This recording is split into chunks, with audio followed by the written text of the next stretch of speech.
Hello, no one is available to take your call. Please leave a message after the tone. Hey, TK. Hey, Daddy. I was just wondering when I could see you again. Give me a call and let me know. Hey TK, it's Carmen, baby. How are you? I know you're busy, but I miss you, papi. Te quiero ver. Hey, TK. I'm calling you. I was thinking about you. I'm hoping that I get a call back. Been on my mind. So, it's your girl from Detroit. Give me back when you get a chance, okay? Talk to you later. Bye. What's up, everybody? It's comedian TK Kirkland, a.k.a. T to the motherfucking K. TK Kirkland is the philosopher. T to the motherfucking K is my philosophy. TK Kirkland in the building. How you doing, man? It's a blessing. I'm doing good, man. I'm doing good. Happy holidays as well. Yeah, same to you, family. I got around to finally reaching out to you. So explain to me what's going on.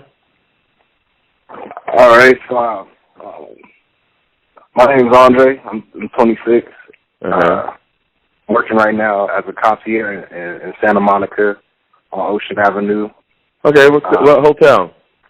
It's a HOA ran condominium. It's a residential building, but it's called the I know exactly what it is. Nice place. Yeah, I'm like one of the lead concierges there. You know, being there is growing my customer service skills and whatnot, and it allowed me to, at the age that I'm at, it allowed me to talk to different people, and I don't know, just learn from other people that have Fortune 500 company businesses, but at the same time, I'm still learning life. People will do people, you know, just from listening to some of your podcasts and digesting, just trying to get as much knowledge as I can, because my pops wasn't always there from the. Well, we're not gonna blame your father. You know, when I hear that story about people, their fathers not always there, I'm gonna tell you about what your father did for you. To all the people who are listening, who always say my father wasn't there to do, and this is something that you can never take away from him. He gave you the gift of life. Yes, sir. Now is your job to take advantage of the gift.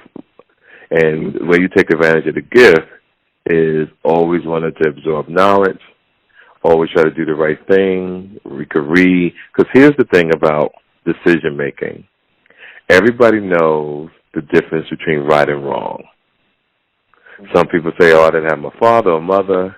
Some people sin all week, go to church on Sunday, and act like God's going to forgive them. It's all a mind thing. It's mental.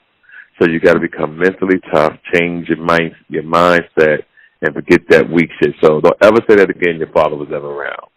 Because what it sounds like is that you're doing such a good job already that just keep achieving that. You know, don't say that to no female when you talk to, like, oh, my dad was around. Because men know how to be a gentleman. Men know how to be a man. It's easy. It's too many examples in the world to do the right thing. And that's what I'm trying to say. So you good. Your dad gave you a gift. Now it's up to you. Yeah, we wish that he could have been around to guide you, but who knows? He could have fucked your life up too. So yes, you know, he could have fucked your life up. He's still around, but I guess I'm saying when it comes to me getting that knowledge, is like I try to talk to every gentleman and get some inside game on how I should approach things when it comes to me going out of state from the message I sent you, going out of state, going over to this young lady's house. She's letting me stay at her house, and I went to Arizona to look for a new job to change my environment. And so I'm more than appreciative to, like. Yeah, Arizona's a nice area too. So I like, what part of Arizona? Scottsdale. I got an interview in Scottsdale. Yeah, Scottsdale is real nice. I when I was a kid, I went to Arizona State. So I was there from Scottsdale to Coolidge, back and forth. I was there for like 2 or 3 years. So, and it's grown a lot. So now what are you going to do there? What do you want to do there? My buddy works for an IT company called Stormwind. Uh-huh. So I guess but they sell IT to different companies. Like, okay, they teach their employers how to prevent IT problems, or how to, if they do have an IT problem, they can train them. We train them, well, the company trains them. Instead of calling the vendor out, the employees can handle it instead of paying that invoice. Yeah, that's a smart move. So you get in. Yeah, you get in and learn that business and try to start your own business like that one day, 10, 15 years from now, and start your own company. So when you go in a game plan to know what you want to do and learn that business really, really well. Because they got grants for Afro-American men to start business like that. Because people come to me all the time to invest. But the thing that they don't know about me is I have a rule. One, I got to know you. And if I don't know you, I ain't doing shit.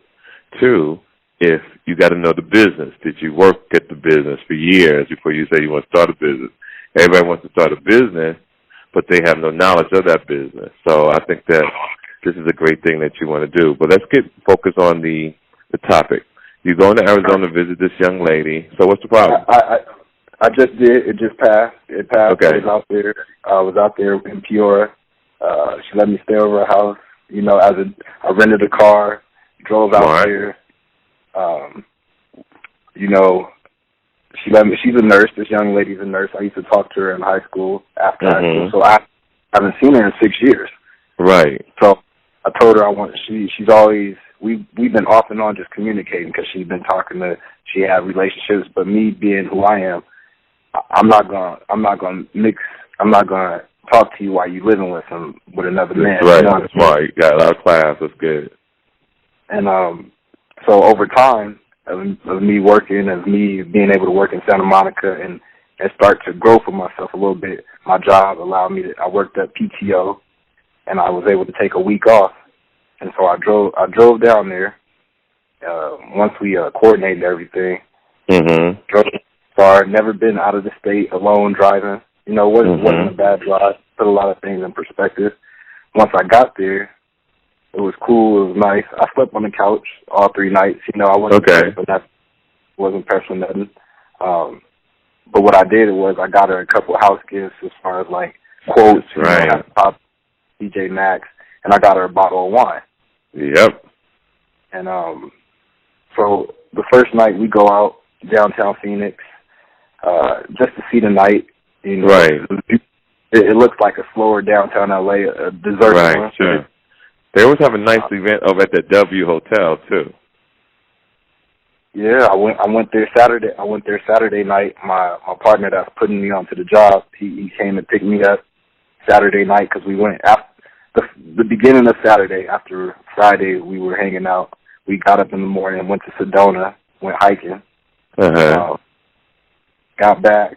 She was acting like she was tired and whatnot. I'm just like, okay. I didn't come out here just to sit down, and I brought my shirts and dress shoes, anticipating that we was gonna go somewhere nice, And so my buddy picked me up because she didn't want to go, and I told her I'm devastated you didn't want to come out with me when I'm dressed like this. I can't, be here with you like this. This is not my lady. I don't know if she's talking to somebody or anything like that. So I go out. She wait up all night for me, but like you said, I go to the W. I go to the Fashion Square Mall in Scottsdale, which is a beautiful mall. Yeah. My buddy showed me around, took me around. We were at the W. 2 old white women hit on me, grabbed my watch. I wear a conventional G-Shock. I'm like, why is this old white lady grabbing on my watch and scanning alone? I'm like, is this how it is out here? I'm like, what's going on? But I didn't know how to take it because I'm there just observing and seeing. Yeah, you're learning life. You're learning. And she wait up for me. I get back to her house. It's 1:00. She opened the door for me. But my experience, all three of those nights leading up to Sunday,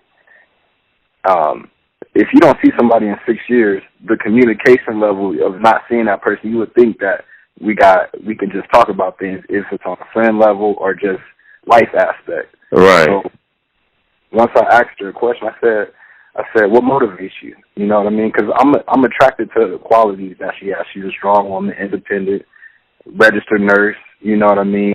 Doing what she has to do for herself. Right. She said, myself. So the question I asked her was, what motivates you? She said, myself. I said, damn. In my head, I'm thinking in my head, I said, damn, you doing good for yourself, you're a registered nurse. I know that's what motivates you yourself, but what are the factors in yourself that motivates you? You know what I mean?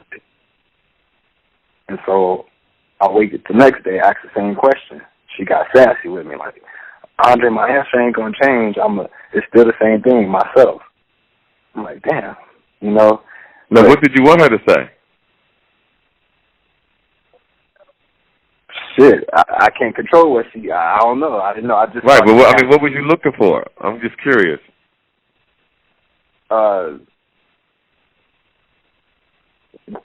What actually motivated her to push her through to make her change her environment? What changed her mindset to come shift gears and come to a new area, look for a job? You know, because I'm getting ready to motivate myself to do that. So I was just, we're from the same area, so I was just wondering what pushed her to step out.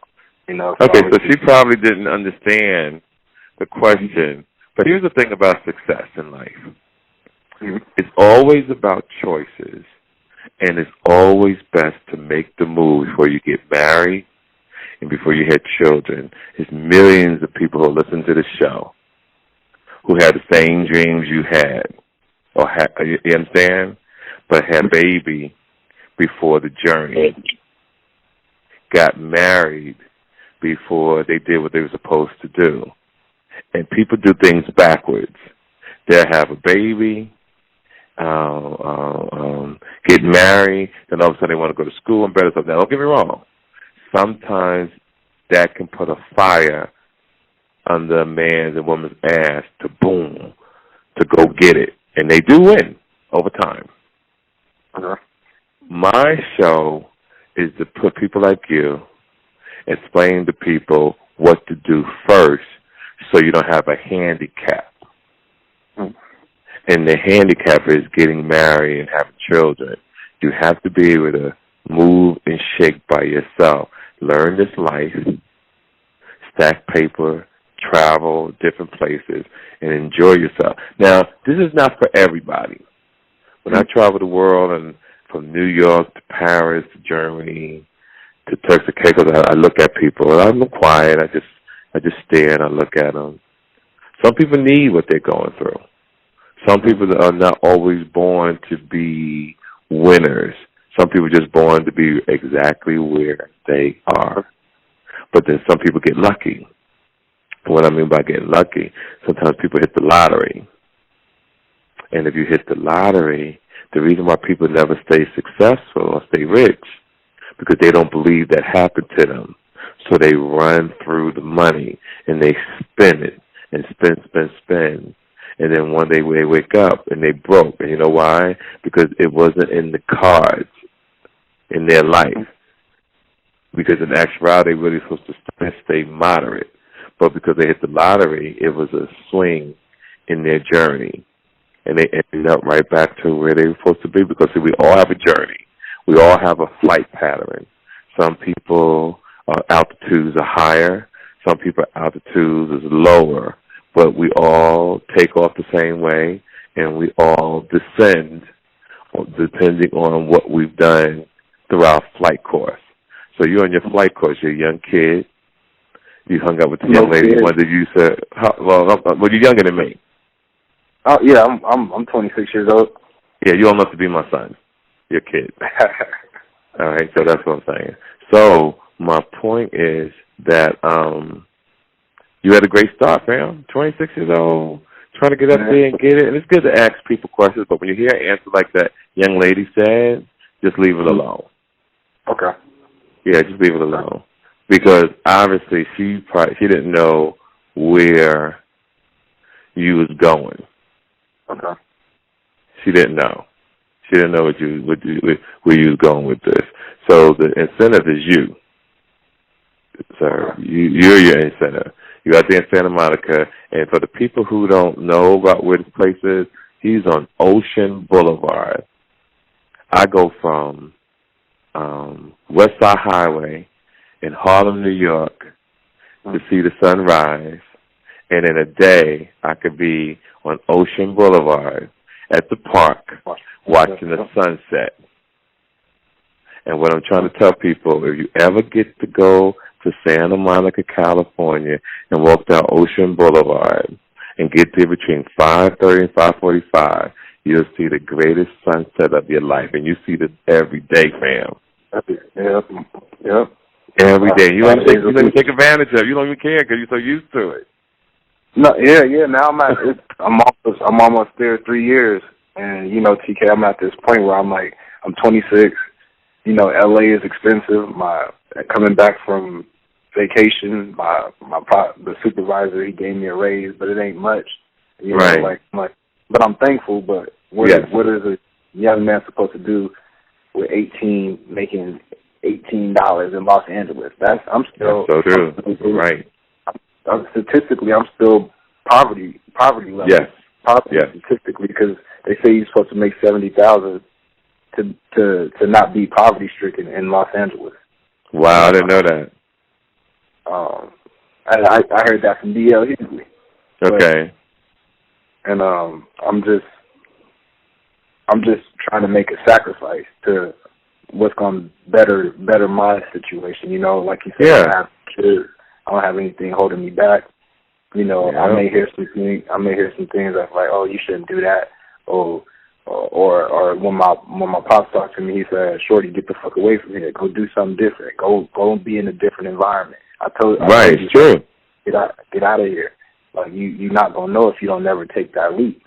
And I always tell people too. Sorry to interrupt. I always tell people too. You should never die where you were born. Mm-hmm. And what I mean by that is that means you never did anything. You never traveled, and you got to uproot from where you're born and die somewhere else. Is because I just think life, that's just me, I just think life is about a journey, and every year a man and woman should better themselves physically, mentally, financially. You know, financially, do I have to get another job? Physically, okay, I want to take karate, I want to take boxing, I want to take yoga, I want to start jogging more. All right? You have to, every year, your life should get better if you can make that happen. So since you're 26, your father told you exactly right, yo. Change your environment, LA. Even though people from different parts of the world want to come to LA, but it's just what happened. You live in LA, and you want to get, and no disrespect to Los Angeles, I love LA. I've been everywhere. I just personally think LA is overrated. It is. No disrespect to it. It is. Yeah, it's overrated. Even in the real estate game, I had bought 3 houses down there. And I was traveling. I'm thinking I'm Jay-Z and shit, you know, because I'm traveling so much. I ain't got time to look at the houses. I got people doing shit for me. So they sending me the paperwork. This is before DocuSign and all that. So I'm getting shit FedEx or fax to me at the hotel. You know, you see a lot of paperwork. You really think you're that nigga, you know, signing paperwork. You know, you're sending it back. You know, you're going on an interview. You're telling your assistants to do X, Y, and Z. So I bought 3 properties, one for $700-something thousand, one for $800-something thousand, one for $1.9 million. Now watch what I'm about to tell you. I'm fighting a case at the same time, matter of fact. So I'm fighting, the case is more important than the house is, because I got to beat this case. So I'm flying in L.A., I'm dealing with the attorneys. I think I had another case somewhere else, and I'm fighting 2 motherfucking cases. Still trying to be a father, still trying to be an entertainer. So I beat all the cases, I win, and now I'm focused on my property 2 years later. I go pick up my oldest son, Aris, and, you know, I'm proud of myself. You know, like, oh, come on, get in the car with me. I'm going to show you some shit that I bought like 2 years ago, you know. So I go meet my guy. We drive down to the property. Yo, I'm in the worst motherfucking neighborhood in the city. Now, on paper, when you see $700-something thousand, $1.9 million, you think you got some fly shit. Mm-hmm. I didn't, fam. I didn't. And this is 2007, 2008 when the market hit, and I had to do a short sale, and I lost on all 3 houses. Bad. And then I re-upped, took my investments to Vegas, made all that money back. But my point is, I said I would never buy nothing in Los Angeles again, because when I hear 1.9 million, like I was talking to one of my homies, he lives in Greenville, South Carolina. He said for $400,000, I have the baddest house in the city. That's what $400,000 will get you in Greenville, South Carolina. So that's how LA is. Like it's maybe 26. Go to take advantage of that job in Arizona, and what's so great about that? You're gonna meet a successful woman. Trust me. See, because Arizona is not that much stress. And then, no disrespect to our black women, because you got a lot of black successful women too. But in Arizona, you got your pick from Spanish to white to black to Chinese, and they all successful. Just take your time, you know. And if you do get serious with someone, the thing I'll tell you the most, make sure she got her own place. Make sure she got a car. Make sure you feel that she got somewhere close to $25,000. But at the same time, you start stacking your paper and try to get a side job. Who I know in Arizona? I know a few people in Arizona. TK, and I've always been listening to your podcast, and like you said, don't even think of a woman until you got 25 saved up. That's right. Saved up, and I'll be honest, I'm not quite there yet, you know. So I'm like, right. That's why I feel like when I tune in. But here's the thing: you can still date. You can still date. Make sure you wear a condom. Make sure you got to. Don't have no babies, fam. Don't have no babies. Don't do that to yourself or to the girl. But you gotta date, and I want to make sure I clarify that when I tell people they gotta have 25,000, I want you to have 25,000 before you really get serious. So you can date, you can have fun, but you gotta wear a fucking condom, because I don't want you to mess up your life. Even though sometimes having a child can better you in some ways, it's also a blessing, depending on who you are. My goal is to be your GPS, and to the people listening, to be your GPS so that you don't make mistakes. Because when you look at the odds as far as good jobs, as far as good opportunity, as far as being in your own place, it's hard. It all starts with your parents. I tell people all the time. And I want you to remember what I'm about to tell you. When you do have a child one day, I want you to put away anywhere from $100 to $150 a month for your child. Watch what I'm about to tell you. Every month until they're 21, 22 years old. You never tell them about the money. When they get ready, say, Dad, I want to move and I'm going to get my own place. All right, cool. Okay, that's good. And you give them a check, yo. The check is going to be 20-something thousand. Do you know? Now imagine this for a second. Now imagine your father giving you a $25,000 check when you got ready to leave the house. You go get nice furniture, nice living room set, nice car. You got a first and last month for rent. You're not in debt. You're not in the hole. Whereas most parents raise their kids to be 18 and then send them into the world. Well, guess what? Now you got to work at this job, that job, to get $25,000, $30,000. Where if you know that you're having a child, they should have this $25,000 when they get ready to walk out the house. So now they're not in the red; they're in the black. Do you agree? Makes sense, don't it? I agree. It totally does. I agree with you. You can imagine you having 25 to 30,000 or more when you turn 20, 22. Man, your life won't be as stressed. Yeah. And if you fuck it off, that's on how you went about going about doing things. But the guidance and structures has been instilled. You know, some people do right. different things with money, you know, so. But most likely, hopefully, a parent that'll save that kind of money for their child will explain to them how to move, how to maneuver. So that's the way that story is. But you're going to be okay, because your head is right. I could tell by your conversation. You're very mature. And like I said, I hear that you listen to the show.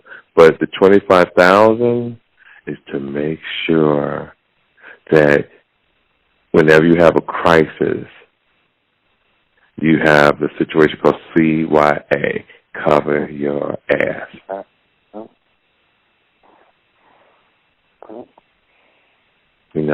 But you got to keep in touch with the girl. And everything from this moment on is about relationships. You win in life because you create relationships. You don't burn bridges. And down the line, you could do certain things.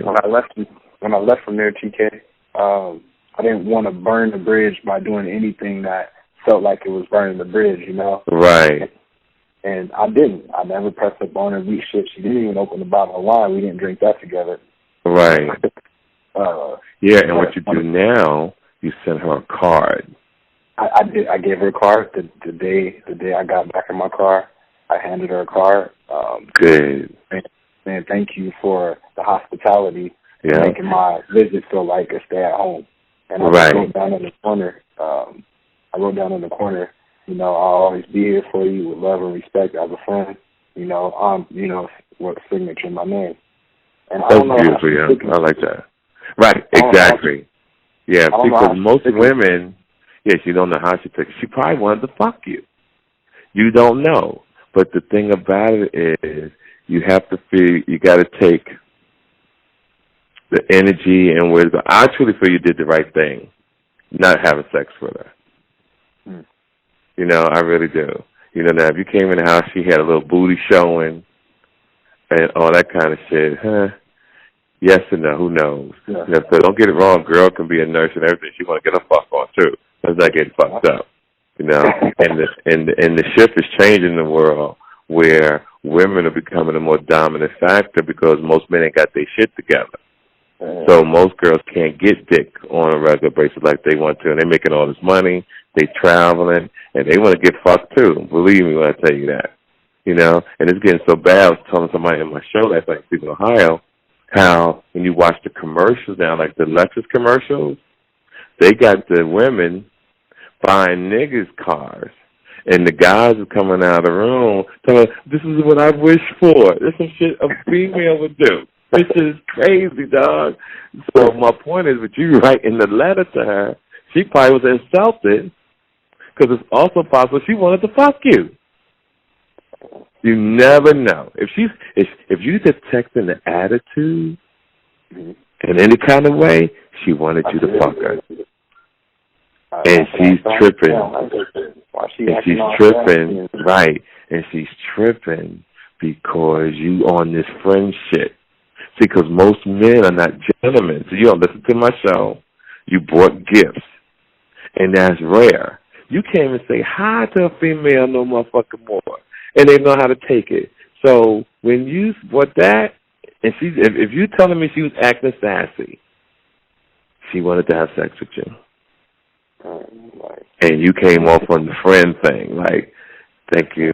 She didn't get it because she's not used to that, because men don't do that no more. Sometimes I meet girls, I say, hey, can you give me your address and your email? And they think I'm trying to do an FBI investigation. Bitch, I'm about to court you. I'm going to send you a card. I'm going to send you flowers. God damn. That's how crazy it's gotten. You can't even ask a girl for her address, her email, her date of birth, because you want a date of birth so you know when to send a card for her birthday. You want your address because guess what? I'm going to send you flowers. Matter of fact, give me your address to your home and where you live, because I might send flowers to your house, or I might send flowers to your job, or I might do both. Because, you got to send flowers to a girl's job, because that's, you get the co-workers excited. The girl's like, oh, someone sent you flowers, sent you a teddy bear. My man don't send me shit. Like, I just think that's nice for a girl to have that type of advantage. That's true. But that's how crazy it's gotten. When we were sitting there talking and whatnot, she's on her phone. You know what? I got both of my phones. I left them where they was at. None of my phones went off, but I'm very observant. You know, I ain't seen you in 6 years, so I don't know if you're a little nervous because I'm around or what. But I care more about my free will before I harm somebody. And she was just picking up her phone every time, dude, text. So I'm like, her opening statement was like, I'll do whatever I want. Ain't no ring on this finger. Okay. Shout out to you. So, you know, along the way, we sitting and talking. So she finally comes out. Yeah, I've been talking to some guy for the last 6 months. I was going to say that. I knew it was a dude. I was just waiting for you to tell me. Yep. My heart is with him and this and that. I said, okay, that's cool. You know, I ain't been talking to you. You always feel like I go MIA, but you opened up your door for me to come out here with an open invitation. So if it was that easy for me to come out here and see you, why hasn't this person that you got this time invested in come see you? You know, in my head, I'm not asking that. In my head, I'm like, yeah, something if I'm out here on the couch, you know, shit. I'm on the couch, but I'm just visiting. You know, I didn't expect anything. I didn't go down here to tell her, oh, I love you. I want to do this. None of it, because I'm still growing my wings to what I need to do. So, and you already know her already anyway. See, life is not about that. Let me put you up on some game shit. See, I believe that every person you meet, if you date them, you have fun with them, you keep it moving. She's a friend. You keep her as a friend because you get to Arizona. You can invite her out from time to time for company, right? But your goal is to meet new people. That's what helps you grow in life, when you meet new people. And when you meet new people, it's a beautiful thing. And you get better. Your taste changes in life. And I really think that you're going to really, really do well in Arizona. I really do. And the energy there is beautiful, especially Scottsdale. Yeah, Scottsdale. It was real nice when I was out there. I'm just, and I got an interview. I have my interview on December 13th for it. You know, and I'm gonna just use another PTO in December and drive out there and do a turnaround just for the interview. Right. I don't know how that goes. You know, I'm gonna stay positive. But yeah, it's gonna go well. Yeah, it's definitely gonna go well. You know, it's in the cards for you. I don't want to have all my eggs in one basket, like just banking on this one job, you know. Smart. In that day, I'll probably go to other places since I'm already dressed up, you know, and leave my resume, because I don't have business cards yet. I feel like I need business cards just to leave an open invitation, you know, just to follow up. Right. Now, how long? Now, you can't get business cards? You should be able to get a business card in a day. Yeah. To do that, and that's what I'm working on. Me and the friend last night, we went hiking. She gave me game. She was like, Andre, before you go out there, make some business cards, you know, so that way it's still professional, you know. You know, and I was just like, so you're gonna get some cards made? Through Vistaprint. I want to say that's the website. Yeah, but they got shit right in your neighborhood out in LA that you could do. You ain't gotta go to Vistaprint. Just Google the nearest place to get cards done. Okay. Yeah, it costs you like $20. All right, I need to do that before then. But yeah, TK, I don't know. I'm thankful, and I follow you on Instagram, and I always see you put positive things up to get me back into focus. You know, like, because I feel like the traffic or the things that you see every day, you start to change your mindset into more positive. You know, if you follow negative things, you start to do negative things. But if you follow the right type of mindset of people and people that are aspiring, that show good examples, you will start wanting to set that precedent for yourself. You know, right? And I feel like I'm just a sponge right now, because, you know, I'm getting over that fear thing of just being able to step out. You know, some people don't admit that fear is holding them back sometimes, but at one point I was running away from myself, but now I'm running to myself. Like, nah, okay. I gotta catch myself because I think I'm the only person that can really catch myself. Nobody can do it for me, you know. And so right, true. It's eye opening, and you know, I ain't never stepped out. I ain't never. Okay, I left my other environment, went to LA. Now I'm like, okay, I'm by the beach for the 3 years. I done seen everything that's beautiful about LA because I'm right here. Yeah, man, that shit is awesome, boy. You know, the beautiful women. You know, right. It's just everything is beautiful right there. But it's like, damn, Andre, what is success to you? Like, what do you feel like is internal success for you? You know, like I done opened doors for I was a doorman. You know what I mean? My thing is customer service, talking to people, making them feel good when they come into an environment, setting the atmosphere. Like, if I got a shitty look on my face, then the energy ain't gonna be right when you come into the, you know what I mean? So I always have to be upbeat.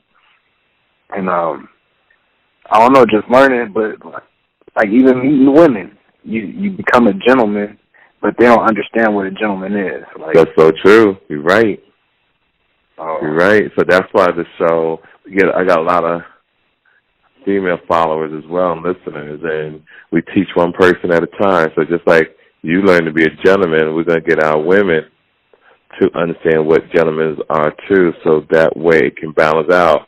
Because like I said, when you come off as a gentleman and a girl don't understand that, it's so confusing that they don't know what's going on. So that's why when I dropped the book in October, it's called Gangsta Conversation, and I'm dropping the comedy album. This is going to be my second one, called Gangsta Conversation. It's going to really be about these type of things. It's going to be about the principles of life, how to go through your journey, how everybody that you meet helps to mold who you become down the line in life. Everybody you meet, you can learn something from, and you put it in your I call your database in your head, and you remember things. And as the days, the weeks, the months, the years go by, you accumulate all this information, and you use it to help better yourself. And I'm glad to be a part of your journey because as you go through life, one day you're like, I remember OGTK Kirkland used to tell me to do this, and how I used to listen to this podcast. And I really, really, really am thankful that I have an outlet to give you gentlemen and women a lot of knowledge and become your GPS in life, and that's it, you know. So I wish you the best. I'm in Cleveland. I'm getting ready for my show tonight, and another sold-out show. To the fans all over the world, to the homies that's out here grinding, to the women that just want to do better in life. We just have another gentleman who reached out to the TK Kirkland show to get some knowledge, drop some gems for him, and we wish you the very best, man. So say your name one more time. My name is Andre. Okay, Mr. Andre. And what we'll do, too, Andre, since you're already looking for a job and everything, that's cool. If you have any problems, make sure you hit me back, you know, because I got a guy named Mills Morgan in Arizona. He's one of my homies out of Detroit, Michigan. Real fly dude. And he can definitely help you get a job in Detroit, Michigan. I mean, not Detroit, Michigan, out there in Arizona. I know a few people out there. So when you're ready, if you can't find something, let me know. Is there any way we can stay in touch? Yeah, you got my number. Yeah, that number you see right there on your phone, don't say it, is the number that you see. That's my direct line. All right. And it's an open invite for me to contact you. I ain't going to blow you up. Yeah, just now. When you call you up, because I'll hang up on your ass. So call me when you got something to talk about because I'm busy. So if you got something to talk about when you call, I'm going to take your call. If you call me like, what up, OG? I'm going to hang up on your ass right in the middle. I'm just click down. You're like, that nigga busy. Yes, sir. Hey, have a great year, my man. May you do your thing. You're on the right course. I'm telling you right now, you're on the right course. To the people listening to the show, I want to thank you for the love. Keep telling people about the podcast. Keep showing the love. Until we meet again, may your pain be champagne. T to the motherfucker K. Andre, have a great year, my man. Peace and blessings. You too, sir. This episode of the TK Kirkland Show was produced by Chris Thomas, executively produced by Charlemagne the God, music by Lando Beats. This is an official Loudspeakers Network production.